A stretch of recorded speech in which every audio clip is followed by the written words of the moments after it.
Donk Nation, Jackson, Janet's greetings and welcome to your daily dose of donkey with Ginger. It's your boy, the Viking Donkey, bringing some nonsensical Steelers talk. I made sure Laskers had to be a part of this since he's here in studio. Gingy, hanging in through the off season. How you doing? Gingy, hanging in there, talking Steelers. Oh, tough time of year. Getting excited for football. How about you, Laskers? Well, I'm definitely getting excited for football, and it's my last day in studio, so I had to make an appearance. Otherwise, Donkey would be mad at me. And that's about all I got right now. Yeah, there's not a whole lot of going on. A lot of unnamed sources, rumors, a lot of decent remaining free agents that don't seem to be linked to anybody. I mean, Justin Simmons is probably the one that comes most to mind when I think about it, but still some good corners out there too. Adora Jackson, Xavier Howard. A lot of talent that hasn't signed yet. Maybe the Steelers are looking at one of the two Connors who Williams or McGurvin, who can play center a little bit. Maybe we'll look into that. Practice in pad or without pads is going on. Nobody's looking terrible. We're getting the same old lines of everybody should buy into the system because the system's great that we get every offseason because that's what every team says till the rubber hits the road. And when the rubber hits the road, someone's going to get thrown under the bus. Now, Gingy, if the Steelers start off bad this year, and let's say it's Russell Wilson starting, out of your opinion, is it going to be Russell Wilson or Arthur Smith or maybe even Mike Tomlin who takes the blame if this offense has a slow start with how great everybody's saying it's going to be? Oh, clearly, it's going to be Russell Wilson, in my opinion, Donkey.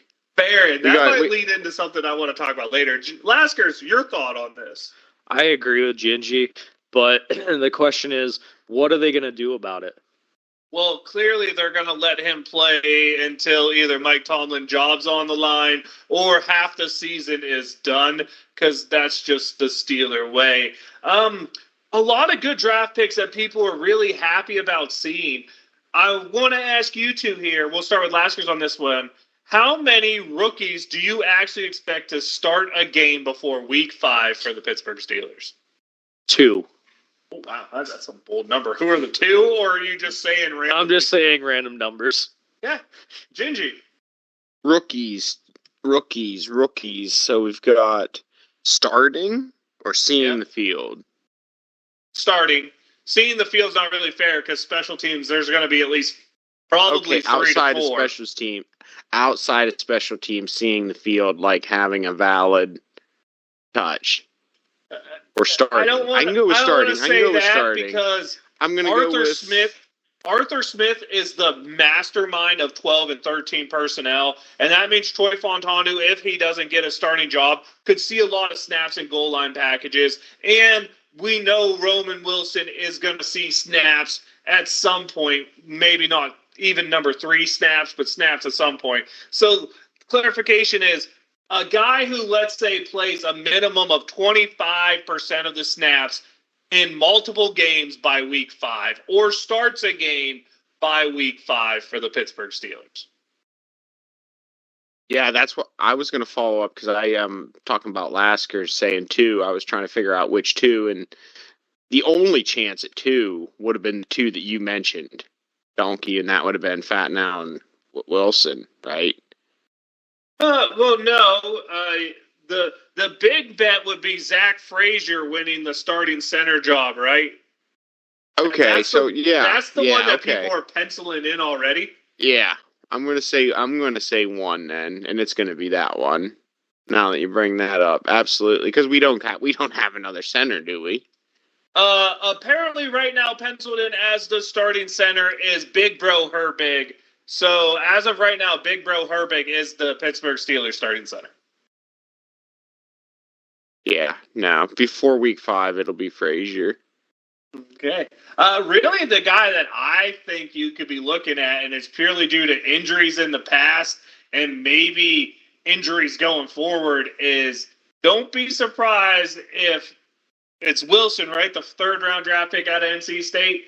Don't be surprised if he's a guy who maybe sneaks his way in there. The Steelers' luck with inside linebackers, I'm not willing to bet on the health of any of them, so that's the one I look at personally.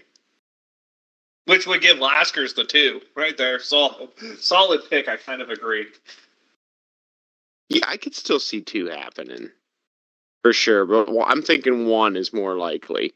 I don't know if by design though, like you said, Donkey. I don't think that they're inviting any of those folks to really have starting roles that early in the season.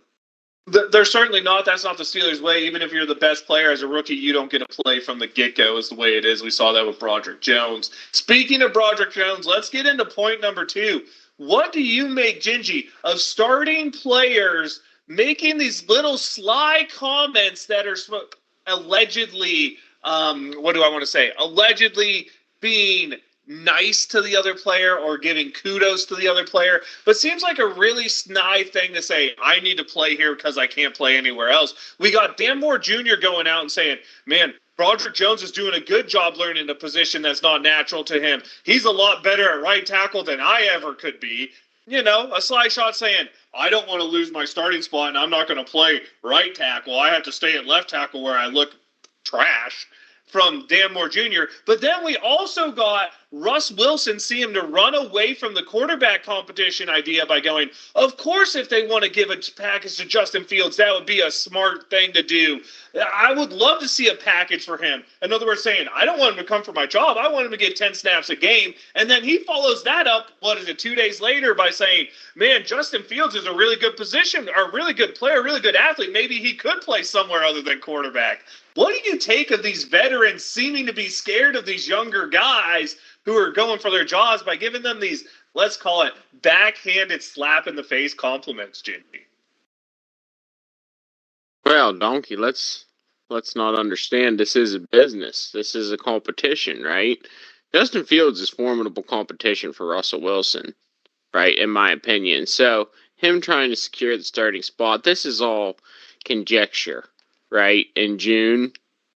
But we'll let the play on the field determine that, hopefully. See, that's the problem that you're referring to, right? Is that ultimately you're assuming that the play on the field isn't going to determine these positions as it should. You tell me the last time that play on the field, specifically in training camp and preseason, because that's what it'd have to be, is through training camp or preseason. You tell me the last time the play on the field there, the Steelers took the guy who looked best. No, not if they're backing up a veteran. Yeah, exactly. My real question is, what does Russell have to lose if he isn't the starter? Russell Wilson probably has zero chance at getting a guaranteed contract going into next year. We all know he took the super discount here because he wanted to go somewhere where he was going to be the starter. No one can convince me that that is not what Mike Tomlin made, because Russell Wilson kind of accidentally threw it everyone under the bus when in his introductory contest or press conference comes out and says, I came here because what they promised me was more than anyone else was willing to. What the hell do the Steelers have to promise someone other than a starting job? And we already know they do that because that's how we got Mitch Trubisky to sign here so quick, and he kind of regretted it, although he let it be known that he knew he was going to be the starter from day one. And he's the guy who looked the worst. And let's be honest, the last 2 years, he's the guy who played the worst out of the 3 quarterbacks. And we go and we make the same move again. I mean, I'm a little nervous, but at least Russell Wilson's better than Mitch Trubisky. Although, Mitch Trubisky, I think, was a Pro Bowler more recently than Russell Wilson. I might not be right on that. Russ might have got it his last year in Seattle. Now, I understand you, Donkey, criticizing the potential of Russ Wilson, right? But what you speak of there is somewhat blasphemy. What? Saying that Mitchell Trubisky is going to outperform Russell Wilson. Let's hope not.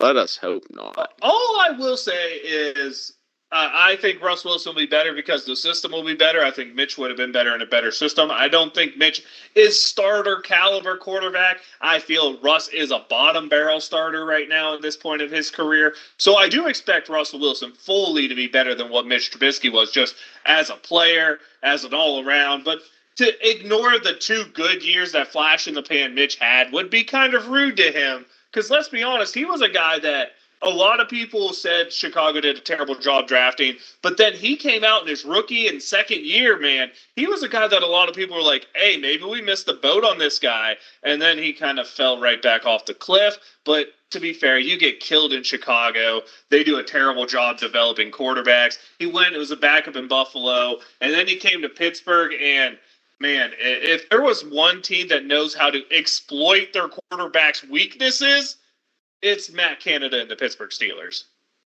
during those 3 years. Let's just be honest here. He did it with Ben. He did it with Mitch. He did it with Kenny. The only reason I don't think he could do it with Mason is he didn't have time to game plan for Mason. Like, by the time Mason got 4 starts, man, our playbook looked dumb, and, man, that Buffalo game was terrible.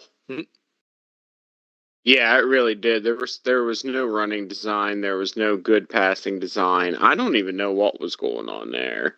Dude, I tell you, Matt Canada is that guy that goes here and goes, man, I know what my guys are bad at, so those guys know what my guys are bad at, so that's what we're going to do. Like, I swear to God, that's what Matt Canada is, because he thought he was the smartest man in the room. So he didn't care that you knew his guy couldn't do it. He was going to make his guy do it. Wow. Yeah. Let's hope that we get something better with Arthur Smith coming in, right?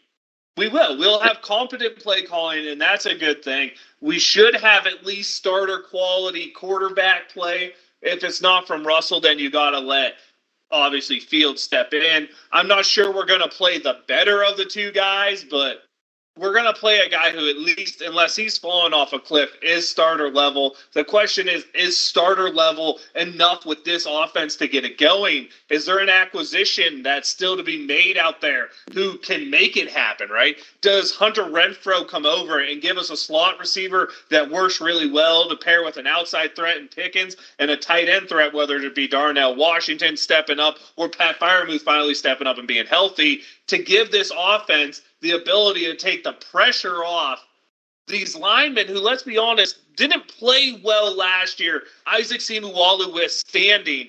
These offensive linemen didn't play well last year. Does the fact that maybe these guys aren't teeing off on the run game give these guys a chance to step up, get a little push, and that makes both Najee and Jaylen Warren look better? There is an absolute case to be made that this offense can be pretty good this year, Gingy.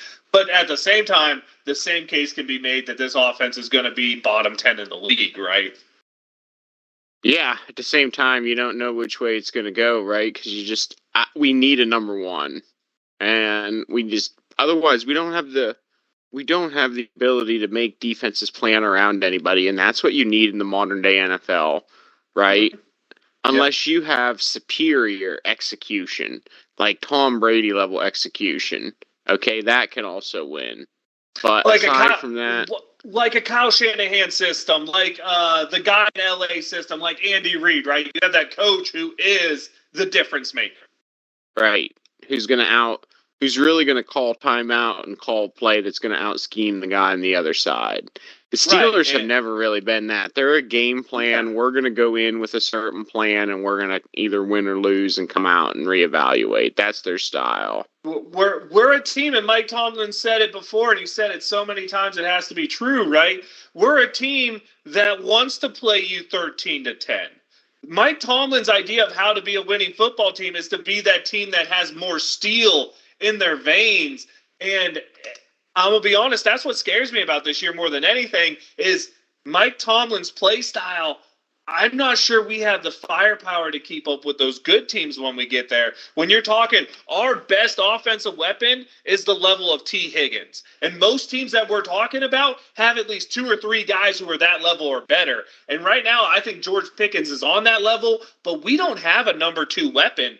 And that's nerve-wracking. I mean, praying that one of these young guys break out or one of these guys who didn't make it with their former team breaks out, that's not a recipe for success. You want to have that breakout candidate while already having an established person so that if he does break out, you're in a great spot rather than needing a breakout to be in a good spot. Yeah. What really scares me, Donkey, is I think that the Steelers are going for a brand that, you've talked about many times just isn't necessarily going to fit in the modern day football league, right? And that was talking about physicality. going to be they're going to be a physical football team, like you 13-10. They're going to try to grind you out, wear you down. Man, that's going to be hard if your defense has an off game and gives up 21 points in the first half. Your team's almost done. Mm-hmm. If it's built that way, you can't give up 21 in the first half ever. Your team's built that way and expect to win. We saw it last year when the defense gave up points early. The game was already over. I mean, there were a couple times where Kenny Pickett led a comeback when the offense had done nothing all game. Hopefully, that's not the situation we're in this year. If the defense gives up early points, we can make a comeback. Laskers, do you feel this offense has taken a step forward where at least a first quarter touchdown isn't a detriment to the team? I think a first quarter touchdown is not a detriment, but any more than that, it's going to be challenging to overcome that. So is there a player who's currently available that the Steelers can go out and get, Laskers, that you think will push this thing forward, whether it be maybe a proven guy who hasn't had success in the last couple of years like Michael Thomas, whether it be a little slot guy like Hunter Renfrow? Maybe there's someone out there who can take this team and give it a push forward, maybe a Cam Akers addition, a workhorse guy in the backfield, because there are a few decent running backs out there, or maybe an addition of an offensive lineman that can really push this team forward. I mean, there's two. I think Hunter Renfrow could really help the Steelers. Yeah, he hasn't had a great last couple years, but he has the huge potential for a breakout year. But I think another offensive lineman would definitely help. That's where we seem to be lacking the most at. That's fair. Gingy, is there a person out there you're looking for? I mean, when you look out there and the people who list people, this is their top remaining receivers, right? Let me tell me if any of these inspire hope to change it. You got like Russell Gage, Hunter Renfrow, Sterling Shepard, Michael Thomas, and Jamal Agnew as the top listed remaining free agents out there at wide receiver. I don't think any of those guys move the needle, Donkey. Do you? No, like I said, it's nerve-wracking in there. I don't like the fact that we went into this. To me, the biggest needle move would be bringing in a center. At this point, I know they're all guys, but you have Connor Williams, he's the guy who's coming off the injury. He probably won't be ready week one. Connor McGarvin is kind of a blah guy. You could bring back Mason Cole if you want another blah guy. Quisenberry's a blah guy type of out there. Honestly, what I think the Steelers need to do is they need to get out there and they need to get a backup pass rusher right now to give them 4 deep on the edges again, because we saw what that was able to do against bad teams last year. And maybe if our defensive line stays healthy, one of these young guys like Benton steps up, Ogunjobi gets back to his Cincinnati form, maybe this front seven can be to the point where we put the offense in plus positions. And Russell Wilson's a guy who's been there, done that. At least when we're in plus positions, we should be getting 3 points. Yeah, absolutely. And those are the type of things that move the needle if that defense isn't always hanging on for its life. I think I talked about this last season, right? Talking about when you're looking at the Steelers defense on paper, how, it is very bend but not break. But I think that's because they're always hanging on for their life, single-handedly carrying us through the first 5-6 games, playing 40-plus minutes each time very easily. And that, hopefully, like you said, the 3-point sustained drives, I'd like to see a consistent sustained drive football game. I would too, and I personally would love to see an offense with some what's the deadly word you always like, Gingy? Explosion in it. I'm not sold. I want to see it on paper first. I want to see the best players win the jobs, not the players who were promised the jobs. And you need to see some step up. I mean, Najee Harris needs to step up and become a guy who you can, if you get inside the 10-yard line, you're going to score a touchdown, right? That's what made Ezekiel Elliott, albeit he was better outside there too. But Dallas knew if they were inside the 10, they were going to score a touchdown. That's what right now is the biggest problem to me is I still don't feel that with the Steelers. I still feel inside the 10 is going to be hard to gain a yard with the way this roster is constructed because it's not a strong offensive line right now. It could be It has the potential to be a plus line, but as it stands right now, it's an average line at best with Dan Moore Jr. and Big Herbig starting. So that's not the push point. You don't have that go-to red zone receiver. George Pickens has never shown to be that, and Pat Freiermuth has never shown to be that weapon in those situations. Someone, somewhere, something needs to happen for this inside the 10 red zone offense to really step forward. And if the Steelers are to be an actual competitor this year and not just a 9-8 football team, I think that's where it needs to happen. And I'm personally not sold that player is currently on the roster. Talking a lot about offense. How about hanging on with that defense this year? Donta Jackson quote. Did you see the Jackson quote? That he was built to be a Pittsburgh Steeler. By that you mean you were built to get burned? Because that's what Steelers corners do. Heck yeah and heck no.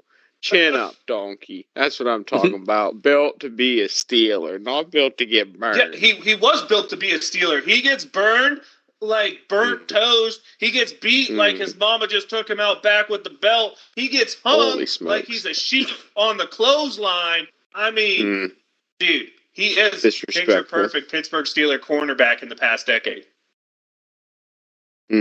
I don't know. I like that attitude. I like that guy coming in, especially in the naysaying, right? Yeah, dude. He's Pat Pete .3, right? Like, who was the last cornerback that came in here talking smack that turned out good? Donkey. Yeah, I understand he's going to talk a lot of smack because he has to, because that's what made him who he was in Carolina. I'm going to let you know right now, if he was as wanted as everybody said he was, someone else would have been trying to get him. I understand he has some decent years in the early part of his career, but he's a guy who, even when he had good years, was a guy who gave up a lot of big plays. And in the Steelers system, man, he said something in that quote, I believe, and I don't know if it was that quote or a different quote. I love the aggression of this defense. Dude, Laskers, aggression in the Steelers defense? When the hell did that happen? TJ Watt. That's the only answer I can give you. Yeah, that's good play. That's good play. But he is aggressive. But other than that, there's no one else. Like aggressive with the Pittsburgh Steelers defense makes me laugh hysterically. You know what I know? If there's a minute 13 left and we punted the ball down to the 14, that team's getting at least a field goal. Yep. I mean, if the half's about to end, you know they're getting at least a field goal. Aggression does not live in Mike Tomlin's playbook. Mike Tomlin has said this before, and he said it so many times, it has to be true. That's my new thing about Tomlin. We're going to make them beat us. We won't beat ourselves. That's the anti-aggressive speak, is it not? Yeah, that's definitely anti-aggressive. So, Gingy, I don't disagree. If what he said was true, it comes true, I would love it. But convince me this team's going to be aggressive. No, I'm not going to be able to do that. Fair. All right. Now let's get into the nonsensical part. I did have one. We really went off the chains here because the only topic I had to talk about today is I wanted you guys to tell me what you thought was the best Pittsburgh Steelers trade of all time. And somehow we got on talking about the team again. But let these guys figure it out with pads before we care to talk about them again. We've already, or new additions if those happen. Clearly, we'll talk about them. Or if Russ Wilson poops his pants in the field, we'll talk about something like that because that'd be funny. Neither here nor there. Favorite trade of all time. If you need, I'll read off what this site says is the top 5. Know if any of these come into your play. Number 1, they have the Troy Polamalu trade up. Number 2, they have fleecing the Rams for Jerome Bettis. Number 3, they had somehow trading Antonio Brown for something. Although I'm going to change number 3 to somehow trading Chase Claypool for a second rounder. Their number 4 was trading back to get Big Ham. You know, good move there. And then they like the first round pick trade for Minkah Fitzpatrick, which me and them don't seem to see eye to eye on that one. But Gingy Laskers, do you guys have one now? Do you want a minute to think and I'll just freestyle some BS? Or does someone have their favorite trade in Steelers history? You already listed mine off there. Donkey. I already had one as soon as you brought it up. It was the fleecing of Jerome Bettis. All right, One of let's get my into what favorite exactly the players of all details were time. for that, and then you can tell us why. That was a trade where we get, I believe it's Jerome Bettis and a third-round pick a year later, and we give the Rams a second and a fourth, if I recall correctly. Yes, a second-round pick in '96 and a fourth in '97 for Bettis and a third-round pick in '96. Now, Gingy, why in the world would that be your pick? Ah, boy, in that instance, okay, now we're talking about the value of running backs today versus then. A solid running back where you're going to have a guy who's going to be automatic on 3rd and 2 was everything in that NFL. And that guy is a guy you could build around, right? Red zone franchise, weapon, baby. Hall of Fame. Yeah. I mean, what is the classic Bettis stat line? Like 5 carries for 1 yard and 3 touchdowns. Gigi, there was a game, and I think it was in 2002.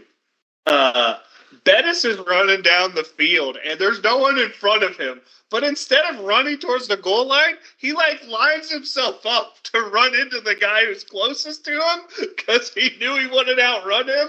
And it might be my favorite Jerome Bettis thing that has ever happened. Just keeps taking shots. That's probably, and like I said, you can argue the value, right, on different trades. Like, okay, so a second and a fourth for 3rd and Jerome Bettis. Sure, a Super Bowl winning trade, arguably. There might be more trades that are more valuable, absolutely, but given the nature of how I feel about Jerome, the boss, that's probably my favorite. Laskers. The bus is awesome, and I thought you were going to say just because of the nickname. But yes, 10,000 yards, 78 touchdowns, 7,800 yards as a Pittsburgh Steeler. Super Bowl champion Jerome Bettis is Gingy's pick, Laskers. I actually am going to go with Gingy, but my reason is going to be completely different, and mine is just because of the snow game against the Chicago Bears, where the bus trucked Urlacher, and me and Donkey were at the game, and that's probably my favorite Steelers game I've ever been to. That is a great one. And this is hard for me because Big Ham is one of my favorite Steelers, right? So does that pick win? Bettis is, he's the boss. He's a legacy in Pittsburgh. He has his own bar. Everyone wants to talk to him. He's a Hall of Famer. He's rumbling, stumbling, bumbling. 3 yards in a cloud of dust, right? I can't do Myron Cope voices. I'm sorry for everybody. But if you ever listen to any game, you know exactly what I'm talking about. Or listen to Copacabana after the game if Bettis had a good game. You know exactly what I'm talking about. But, dude, let's be honest here. Trading up to get Troy Polamalu, there's one trade in my mind that can beat it right now, and that's if Justin Fields works out. But getting Troy Polamalu, Gingy, name me a more iconic Steelers figure from that generation, the Steel Curtain Point 2, than Troy Polamalu, man. Head and shoulders, dude. He's fighting off the dandruff. He's talking with Patty Mahomes, man. Goat to goat. Yep. No, you want to talk about my favorite freaking Steelers play, dude? It's 3rd and goal at the 1 yard line, and Troy Polamalu decides he's going to freaking missile over the top of every lineman to just spear the quarterback. Like, that dude was straight up combination of two of my favorite things as a kid. He was pro football. He was world wrestling entertainment, man. And he was the softest spoken mother trucker you'll ever hear. And you know that little soft spoken dude's about to kick your Easter, for lack of a better word. Man, it has to be Troy Polamalu for me. And I guess we all suck because we all pick the routine, easy ones of Hall of Famers, huh? Well, hey, nothing wrong with that. The Chase Claypool thing's just continuing to go on because somehow the Bills thought that was a good pickup too. Well, actually, for the Bills, it makes sense. They don't have a receiver, and if you look at Claypool, he's a 26-year-old guy now who has essentially a 1,000-yard season, a 12-touchdown season on record.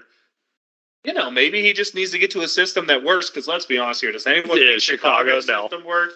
Also, can we mix the Claypool and the Justin Fields trade into one and just say Omar Khan fleecing the Bears twice and put that in consideration for top trade? Yep.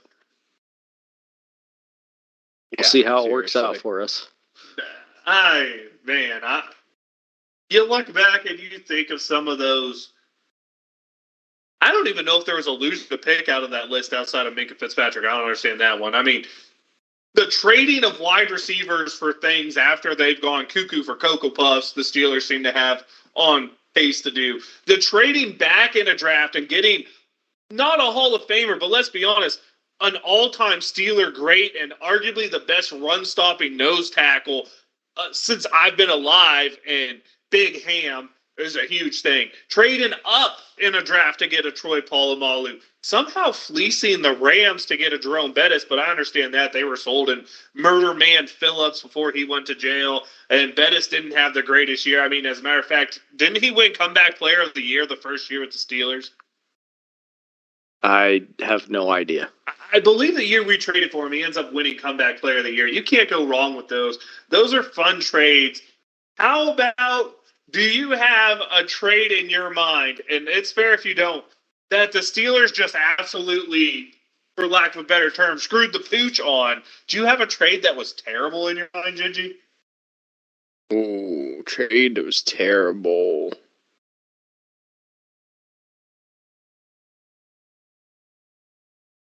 I'm sure. I mean, I know there is one. I can't. Gingy's like, why would I remember when we did something that was dumb? All right. Yeah, I don't like that. It doesn't really hold true for what Gingy likes. Those Steeler cover glasses. Ones that maybe you could remember is, and I don't know if trading up in the draft is really bad, but they traded up to draft Richard Coakley, right? We traded a draft pick for Josh Scobie for some damn reason. I mean, Scooby-Doo was terrible. I'm not going to talk about trades that happened when people were in weird things. I mean, but a 6th-round pick for a guy like Justin Gilbert makes the list in here. Trading up for Devin Bush, maybe, is one that you could think of out there. The fact that they had to trade Antonio Brown for what they had to trade him for, I mean, you could view it as a win that they got something or a loss that they didn't get much for him. Trading up for a guy like Shamarko Thomas is ones that made the list. And maybe the one that is the most in my mind is the one I was actually going to say was the Steelers trading up in the 4th round to draft Daniel Sepulveda, right? Okay, he's a punter who didn't work. You think drafting fat punter was a bad idea? I think this one takes the cake a little. And that's the one that probably sticks in my mind the most as the worst trade the Steelers made. Why would you ever trade up for a punter? I don't know. That's where I'm at. I got nothing I can think of, but that's just silliness. Yeah, I don't know about it. I'm going to be honest. The other one unless he rebounds his value this year, probably the 3 trades that would make my list is trading up to get Sepulveda. The trading up to get Coakley would make my list because that was a 2nd rounder that actually had value, and they just really whiffed on that one. And I'm not going to lie, though, unless he steps up right now, the fact that they traded for him and then paid him big money, they traded a 1st-round draft pick to get a safety who is already halfway through his rookie deal. Gingy, tell me your boy's going to step up and have a good year because I don't want him to make my not top 10 list, let's say. Yeah, let's hope so. I mean, production hasn't been there last couple. No, not at all. Glaskers, any of those trades really make it to you? Or maybe you hate the fact that we traded Deontay Johnson for Dante Jackson. No, I'm actually okay with trading with Deontay. I really don't have one that tickles my pickle. That's okay. I'm glad bad trades don't do that to you. Gingy, any of those for you go up there? Or are you like, man, the Steelers really never fully dropped the ball? Yeah, Steelers don't seem to drop. They're not really trading guys away. They're holding on to them too long. Not necessarily trading them away too soon. True. That's why you have to look at the trade up ones. And maybe I'm underplaying Devin Bush because it hasn't hurt me as much because I haven't really paid attention to who was drafted after him as I have with Coakley, or even trading up to draft a punter, which is dumb. But I really think there's two, like I said, that have a chance to grow for me. It's the Minka trade, getting rid of the first round pick for a safety I just don't like, and the Devin Bush, man. I'm going to tell you what, if Devin Bush works out in Cleveland, that is going to be my least favorite trade up ever. Because not only did he not work out in Pittsburgh, he ends up going to Cleveland and working out. I will lose my effing mind, Laskers. Yeah, that wouldn't be good. Gingy, any closing topics out of you for today? I think that was pretty nonsensical. Always is. Laskers. No, I got nothing. We should just keep our regular season talk as nonsensical as well because, well, it's probably going to be. It can't be serious here. We got Laskers trying to keep us on check, but I'm just trying to be the Satan to whatever's in Gingy's angel ear over there with the steel-colored angel on his shoulder. It's like black and gold, happy Steeler angel over here and crazy angry donkey on the other side just to make sure Gingy can't stay sane over there and he loses all his marbles. See, no response. I'm getting there, folks. It's been, 3, 4, 5, 30 years in the making? Oh, boy, yeah. Oh, crap. All right, well, it's time for shout-outs. Let's go. Let's see. I'm not going to ask Gingy because he'll get mad at me. Laskers, do you have a shout-out? I do. I have a shout-out to the donkey for welcoming me into his bat cave for the last week, and it's always a pleasure being up here, and I thank you. At least you quoted like the only superhero movie I actually watch.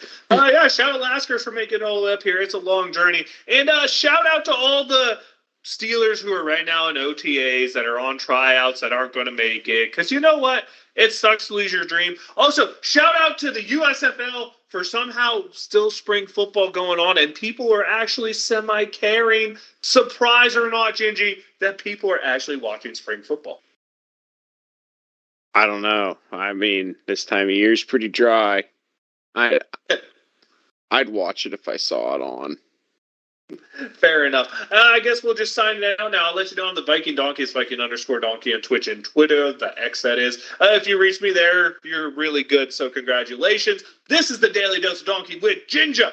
That's the YouTube channel. That's where you get this content. That's where you'll find me. This is where we keep it nonsensical, and this is where you get to come and get a real take on Steelers news. We don't have any inside sources that don't need to be named because the only inside sources we have are ourselves. So we're named, I guess. I don't know. We'll keep it nonsensical. Laskers. I'm the Laskers everywhere. If you can't find me, well then too bad. Gingy to you. Dude and Gingy talking Steelers in a nonsensical way. Here we go, Steelers.